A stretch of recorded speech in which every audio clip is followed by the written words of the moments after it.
नमस्कार दोस्तों, स्वागत है आपका हमारे चैनल विचार जागेंद्र मिश्रा में। शारदीय नवरात्रि 2021 कब से शुरू है और कब समाप्त, कलश स्थापना मुहूर्त। दोस्तों, आज की इस वीडियो में हम आपसे बात करने वाले हैं शारदीय नवरात्रि के बारे में। शारदीय नवरात्रि साल 2021 में कब से शुरू होगी और कब समाप्त हो रही है, और कलश स्थापना का शुभ मुहूर्त क्या होगा, कलश स्थापना की विधि क्या होगी, नवरात्रि में कौन से दिन हम माँ भगवती दुर्गा के किस स्वरूप की आराधना करेंगे, अष्टमी तिथि कब होगी, नवमी तिथि कब होगी और दशहरा किस दिन मनाया जाएगा, ये सभी बातें आज हम आपसे इस वीडियो में शेयर करने वाले हैं। इसके अलावा नवरात्रि में किन बातों का हमें विशेष रूप से ध्यान रखना चाहिए, नवरात्रि में कौन से एक मंत्र का जाप करें जिससे एक मंत्र के द्वारा हमारे जीवन के समस्त मनोकामनाओं को हम पूर्ण कर पाएँ और समस्त प्रकार की समस्याएं, उन समस्याओं से माँ भगवती दुर्गा हमें मुक्ति दिलाए। इसके अलावा किस मंत्र का हमें जाप करना चाहिए। दोस्तों, ये सारी बातें जानने के लिए वीडियो को पूरा अवश्य देखें।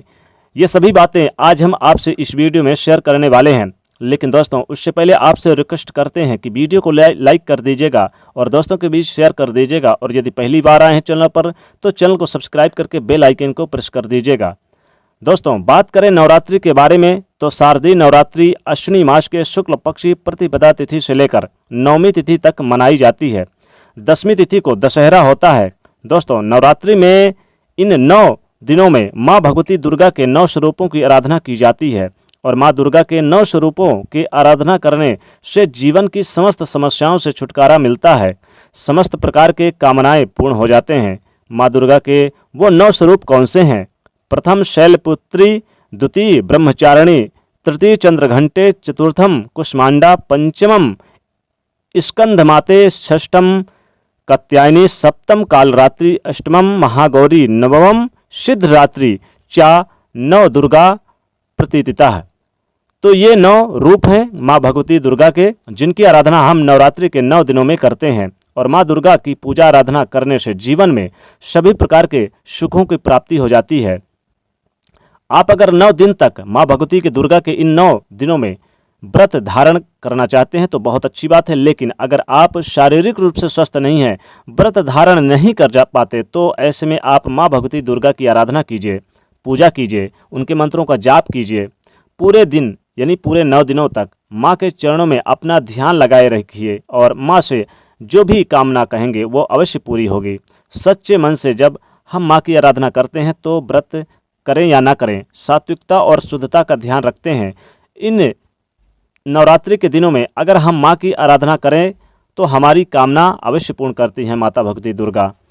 दोस्तों, नवरात्रि के इन 9 दिनों में कुछ बहुत ज़रूरी बातों का ध्यान हमें अवश्य रखना चाहिए, चाहे हम व्रत करें या ना करें। माँ दुर्गा की कृपा चाहते हैं तो माँ दुर्गा को प्रसन्न करना चाहते हैं तो हमें इन बातों का ध्यान अवश्य रखना चाहिए। जैसे कि नवरात्रि के 9 दिन में हमें पूरी तरह से शुद्धता और सात्विकता का ध्यान रखना चाहिए। किसी भी प्रकार से तामसिक चीज़ों का प्रयोग करने से हमें बचना चाहिए, तामसिक चीज़ों का सेवन ना करें। इस बात का ध्यान रखें। तामसिक चीज़ें क्या होती है?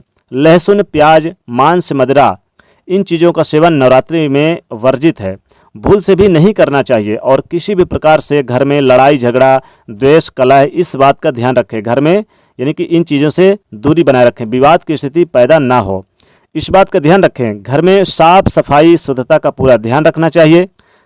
नवरात्रि का जो व्रत कर रहे हैं या फिर नहीं भी कर रहे हैं, सिर्फ आप पूजा आराधना सुबह शाम जरूर करें, तब भी आप यानी कि माता के मंत्रों का भी जाप करें, ध्यान रखें उनका। और किसी की निंदा ना करें, चुगली ना करें, किसी के बारे में आप अपशब्द का प्रयोग ना करें, किसी दूसरों के बारे में घर में बात बिल्कुल भी ना करें, उस बुराई ना करें।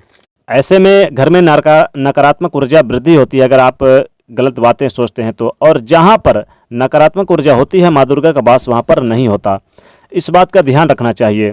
तो सिर्फ कलश की स्थापना करने से, मूर्ति की स्थापना करने से या सुबह शाम पूजा करने से भी माँ की कृपा बल्कि नहीं मिलती। माँ की कृपा हमें तभी मिलती है जब हम अपने घर में सकारात्मक माहौल बनाकर रखते हैं। तो आपको ध्यान रखना होगा, घर में किसी भी प्रकार की लड़ाई झगड़ा, वाद विवाद या फिर दूसरों की बुराई चुगली या फिर परिवार में किसी भी सदस्य के द्वारा घर में नहीं होना चाहिए। अगर आप इस तरह से नवरात्रि में नियमों का ध्यान रखते हैं तो पूजा आराधना कर रहे हैं तो थोड़ी सी भी पूजा आराधना से माँ भगवती दुर्गा प्रसन्न हो जाती हैं और आपकी सारी मनोकामना पूर्ण कर देती हैं। और कृपा करती हैं, समस्त प्रकार की दुख हर लेती हैं। सच्चे मन से भी माँ की आराधना की जाए तो हमें पूर्ण फल मिलता है। अब जानते हैं, आइए कि नवरात्रि कब से प्रारंभ होगी और कब समाप्त होगी, और कलश स्थापना का शुभ मुहूर्त क्या है।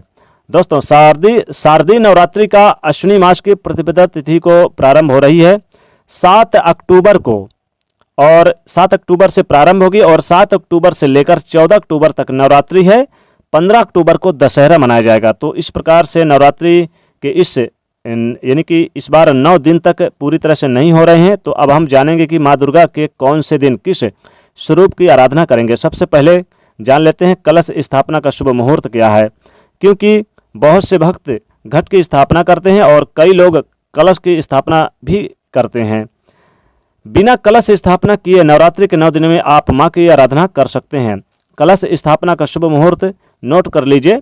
7 अक्टूबर को घट स्थापना का जो शुभ मुहूर्त है वह सुबह 6:17 से लेकर 7:07 तक ये अत्यंत शुभ मुहूर्त है। लेकिन अगर आप सुबह कलश स्थापना नहीं कर पाते तो इस शुभ मुहूर्त के भीतर तो आप अभिजीत मुहूर्त में भी कलश स्थापना कर सकते हैं, जो कि दिन में अभिजीत मुहूर्त 11:36 से लेकर दोपहर यानी कि दोपहर 11:36 से लेकर और दोपहर 12:30 तक रहेगा। तो इस समय भी आप कलश स्थापना कर सकते हैं। दोस्तों, कलश स्थापना करते समय हमें बहुत कुछ विशेष बातों का ध्यान रखना चाहिए। जैसे कि जहाँ पर भी आप कलश की स्थापना करना चाहते हैं, आप ध्यान रखें आप घर के यानी उत्तरी पूर्वी कोना जो होना चाहिए, जहाँ पर आप घर में कलश की स्थापना करेंगे, घर के से एकदम साफ सुथरा कर लीजिए। नवरात्रि में एक दिन पहले ही आप घर की सफाई अच्छी तरह से कर लीजिए। उसके बाद जिस स्थान पर आपको कलश की स्थापना करनी है उस जगह पर साफ सफाई करने के बाद गंगा जल का छिड़काव करें। फिर आप एक शुद्ध साफ चौकी बिछाकर उसके ऊपर लाल कपड़ा बिछाएं और फिर माँ दुर्गा की मूर्ति का आपको वहाँ पर स्थापित करनी है। तस्वीर या मूर्ति जो भी हो या फिर मिट्टी की बनी हो तो अत्यंत लाभकारी है। आपके पास माँ भगवती दुर्गा की अगर कहीं से जैसे कि आजकल तो बनते हैं और आपको मार्केट से भी लेकर आना है या फिर अपने आप भी मिट्टी की बना ले, कोई दिक्कत नहीं है। काफ़ी ज़्यादा अच्छा होता है इस तरह से स्थापना करें तो उन्हें स्थापित करें। उसके बाद सबसे पहले गणेश जी की पूजा आराधना करें और गणेश जी का ध्यान किया जाता है। तो उसके बाद कलश स्थापना करने से पहले गणेश जी का ध्यान जरूर करें। उसके बाद कलश स्थापना करें। कलश में कुछ विशेष चीज़ों का आप जैसे कि डालना चाहिए। जब हम कलश की स्थापना करते हैं तो जैसे कि एक सिक्का चाहिए, सुपारी चाहिए और आप इसमें डाल सकते हैं थोड़ा सा आप अक्षत यानी चावल। इसके अलावा आप लौंग डाल सकते हैं, इलायची डाल सकते हैं, सुपारी और हल्दी की गांठ डाल सकते हैं। इस तरह से ये सभी चीज़ें आप कलश में यानी डालें। गंगा जल डालें। इसके बाद शुद्ध जल भरकर इसके ऊपर पंच पल्लव रखकर इस पर हमें नारियल की स्थापना करनी चाहिए।